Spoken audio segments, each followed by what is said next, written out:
How's it going, everybody? Man, too long. But it's the DNA Pest Control Podcast. And this is Daniel coming back at you with a little bit of updates. Sorry I've been away for so long. Not like much of you probably care, but it's been a crazy year. Everyone thought COVID was crazy. It's been even crazier over here. So just to catch everybody up, if you haven't been listening or haven't been following or anything like that, and you're just new to the podcast, some crazy stuff's been going down over on my side, and that's why I've been a little bit quiet for a while. Unlike other people possibly doing pest control podcasts, I do own my own business now, 2 pest control companies. So we are growing and we are getting bigger, which is awesome. And I also am teching. Okay. So not only do I own 2 companies and have to oversee everything, but I'm also in a truck running a route, making sure things are getting done and getting done properly. If you haven't been listening to the podcast, because there is a right way and a wrong way to do things. And actually, today is something I want to get into with a few people out there that may not know how to actually take care of certain insects. And so I'm going to get into that in a little bit. But first things first is I want to catch everybody up. So I've actually been out, and there's been a few reasons. So one, which I probably had a podcast on, I don't even remember. It's been such a long time. One of my guys had open heart surgery, and he was out for 3 months. Then another guy, his son had open heart surgery. I don't know why the trend of open heart surgery has been so awesome right now, but it's not. And so I had 2 guys gone. I merged companies. I didn't merge them. I actually bought the other company. And one of the guys decided he didn't like actually doing the work the proper way. And so, you know what? We had some differences. He didn't want to communicate, and he left. And so I was down 3 technicians. Man, I'll tell you one thing.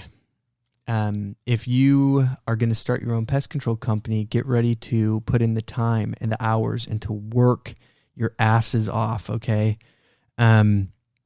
Because it's a lot of commitment to keep customers happy, and they can't know what's going on, because they will go with somebody else. They will try to find a different company that's going to be reliable. So you have to be the reliable source. And that's what I was. I worked a 24-hour shift. Luckily that ended up being on a Saturday, so I could rest a little bit on Sunday, but then I was back at it on a Monday, and I've been working 6 days a week nonstop since the first guy had open heart surgery. So it's been pretty crazy. No excuses on my side. I should have probably found time, but you know what? I do this for free. I don't ask for any money. And so, putting this information out there for you guys, my personal knowledge and everything is I don't ask for anything back other than spread the word about the podcast. And so, I went on the back burner for a little bit, but I'm back at it. Not like last episode. I lied. It was a little teaser, but now I'm back, and I should be, everything should be going a lot smoother. So let's dive right into it. The summer has been crazy, especially here in Sacramento. I don't know how it's been going everywhere else. The weather's been crazy. We've had fires. We've had hot days. We've had randomly cool days. We've had overcast. It's been just a crazy year. And now actually expanding and getting out of our little area down here in Central California, Sacramento area and the outskirts, is I've been going up into the hills. And that's where my second pest control company is. And so it's been really fun to actually go up there and experience the differences between the city and actual woods, mountain, dirt trails, and I'm not even kidding you. I've been to vacation homes that I am literally off-roading in a pest control truck. It's nuts. I'm not even exaggerating on it one little bit.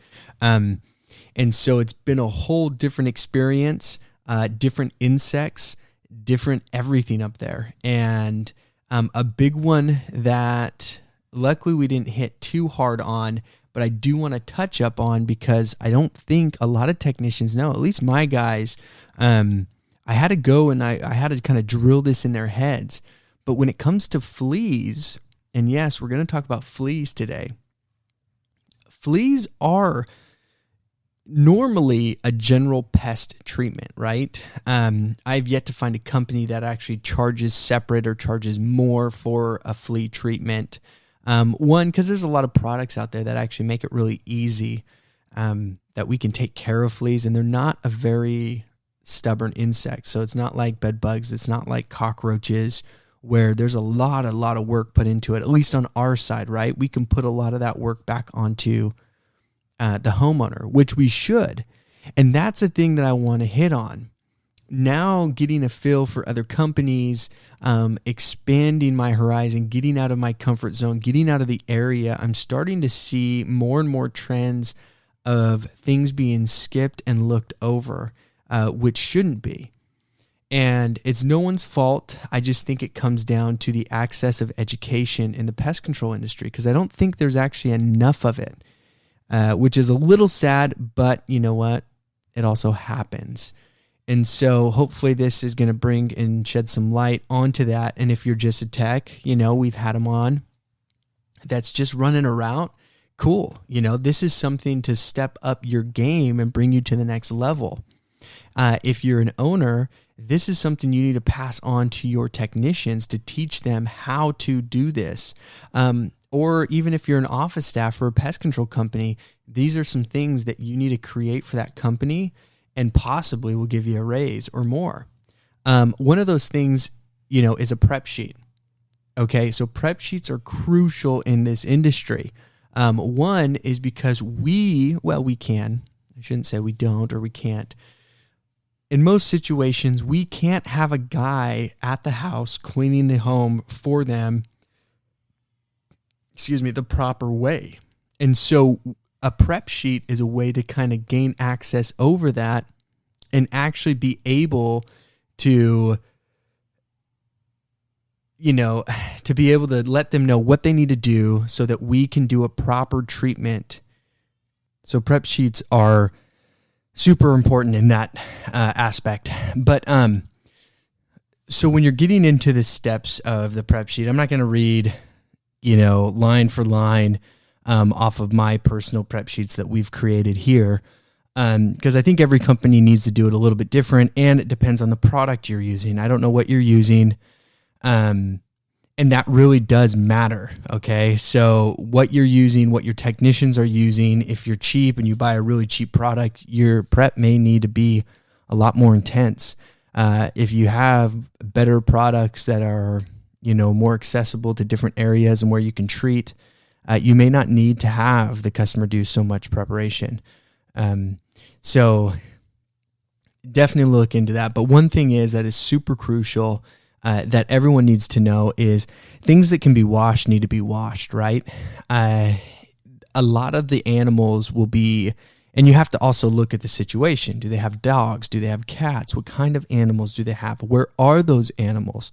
Those are really big questions, your technicians need to ask. Technicians, okay, if you do not have any more technicians and you are the tech, these are things you need to ask. Where are these animals sleeping?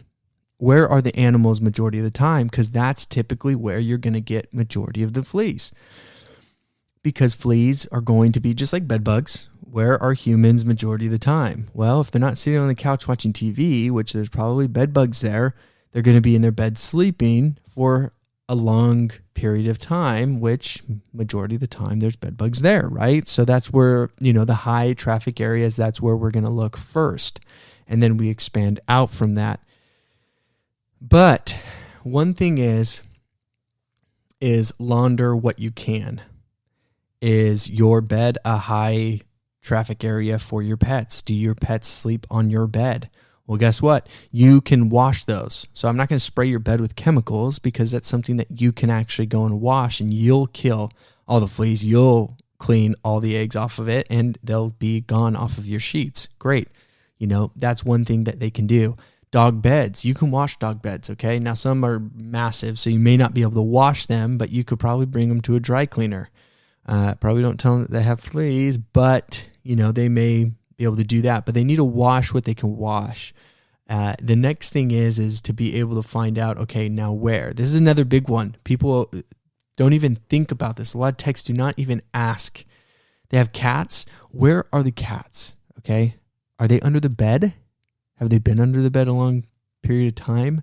Maybe, possibly. Guess what? If they hide under the bed frequently, guess where the fleas are going to be? And if you don't treat underneath the bed, guess where the fleas are going to stay and never go away. So that's another area. So asking questions is huge. You need to find out. That may not need to be on the prep sheet. Sorry, I'm jumping around a little bit. But finding out what pets they have, where these pets are, is crucial. Next, launder everything that they can launder. If they can't, that's fine. There's products out there where you can actually treat certain things. So just make sure you're reading the product label and it actually is on the label stating you can treat those areas. Okay. The next thing is vacuuming. A lot of people will just walk into an area, boom, they spray, they leave, and then they have issues and you have callbacks and more callbacks and more callbacks and more callbacks. Or people vacuum, but they don't think of throwing the bag away outside and in the trash, or dumping, if it's just a canister, just dumping it outside away from the home. So not only explaining that they need to vacuum everywhere possible, but they also need to dump out the vacuum outside. One other thing that we do here, and I suggest everybody should, is if they do not use flea medicine on their pets, we do not guarantee our work. And so we make sure that they are actually using flea medicine or doing a flea bath or doing something for their pets, because we like to explain it. And you have to think about it this way. Okay, I know there's products out there that say, oh, if you spray this, it's going to last 9 months inside on carpet, even if you vacuum, blah, blah, blah, right? Well, that doesn't mean the pet's not going to get fleas, okay? Just because you're protecting inside the home doesn't mean that if they go to a park that the pet's not going to get any fleas and bring them back, okay? So you have to be aware of that. And you have to make sure that they understand, a flea treatment is a process. It's not just a quick in and out, we're done, get it over with. There's a little bit more to it than that. And so you need to make sure that they understand, what's going on, what could possibly happen. Okay. I'll give you some examples. I'm doing a lot of estimates up in this new area, up in the hills. And I'm going through all these scenarios with people, and they have deer, they have mountain lions, they got bears, they have raccoons, they have skunks. I mean, we're talking rattlesnakes, king snakes. You have every single animal out there. And, I'm explaining the service, and they're like, oh, so it'll take care of fleas and ticks. And I say, yeah, absolutely. It will kill fleas and ticks, the product we use. And they're like, oh, okay, so they'll never get them. And I'm like, wait, you're on 5 acres. I'm not going to treat 5 acres for you. I'm treating your home. I'm treating the inside. I can control the pests around your property. That's why it's called pest control. I can't control them outside of your property. You're in the woods.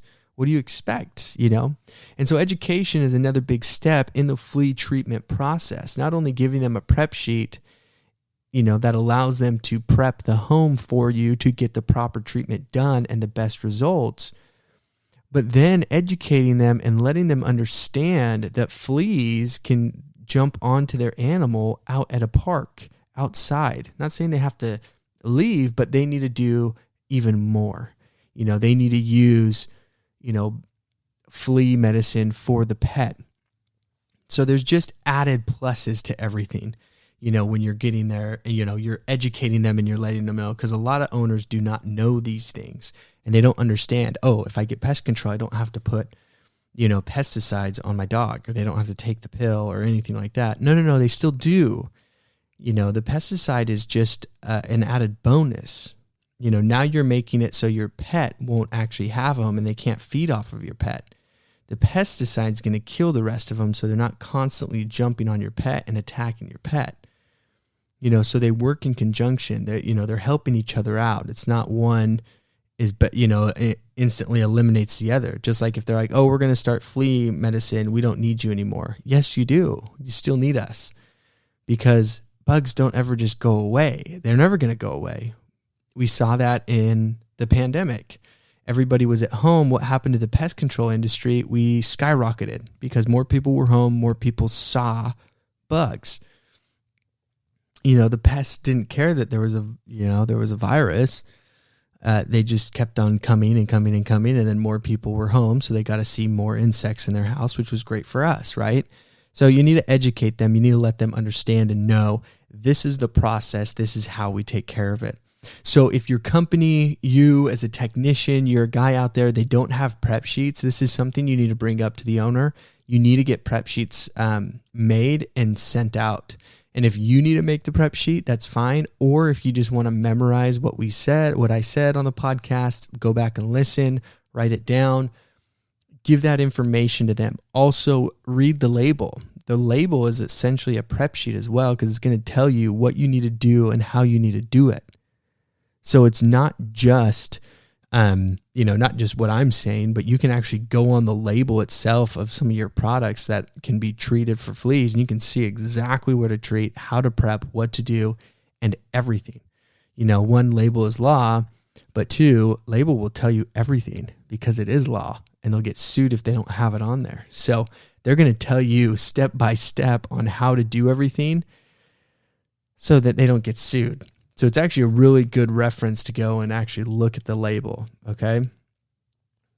So just a quick recap on fleas. I know this is going to be a quick episode, but I wanted to throw something out to you guys and to cover it. But just so you know, one, talk to the customer, find out where they're seeing them, find out what they're seeing, what pets do they have.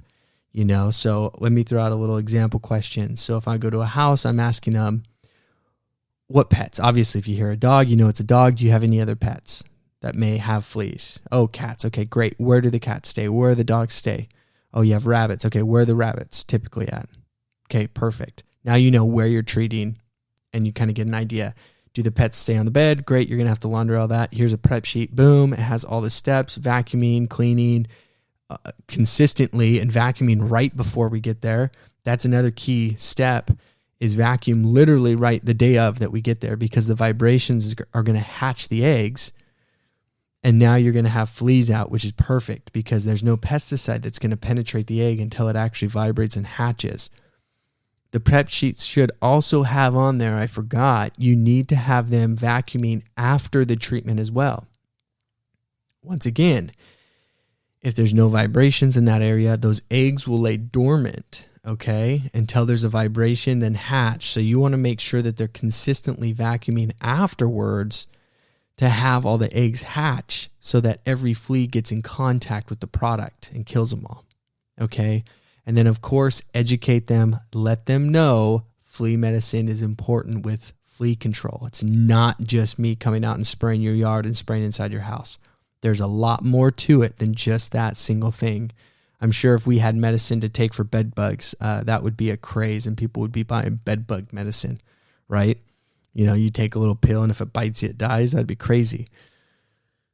I patent that too. So if anybody thinks of that idea or comes out with something, I get part of that. But we definitely would. But make sure that you're explaining all that. Once again, guys, I know we were doing the hats and everything before. I still have hats. I bought a ton of hats, and let me know if you guys want any, free swag. Just email me at dnapestpodcast@gmail.com. The website, dnapestpodcast.com. Also Instagram at dnapestpodcast. go check it out. But send me a DM if you guys are interested in any free swag, and get ready for the Free Talk Friday that's coming up. I hope you guys are ready to get back in the rhythm of the podcast. So thanks for listening, guys.